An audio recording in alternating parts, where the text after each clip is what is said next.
श्री स्वामी समर्थ मित्रांनो, आज हा एक दुसरा दिवस आणि या दुसऱ्या दिवसात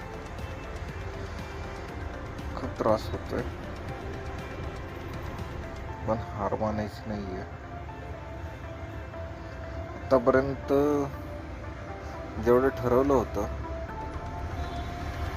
ते होत आहे. पुढे पण जे ठरवलेलं आहे ते होणार आहे.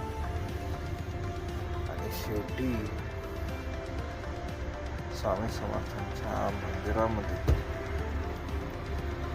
नक्कीच आपल्याला चांगलं फळ भेटणार आहे. 9 दिवसामध्ये काय घडणार आहे, असं काय करतोय मी, असं माहिती करून घेण्यासाठी सबस्क्राईब करा. चॅनलला भरपूर व्ह्यूज येऊ द्या.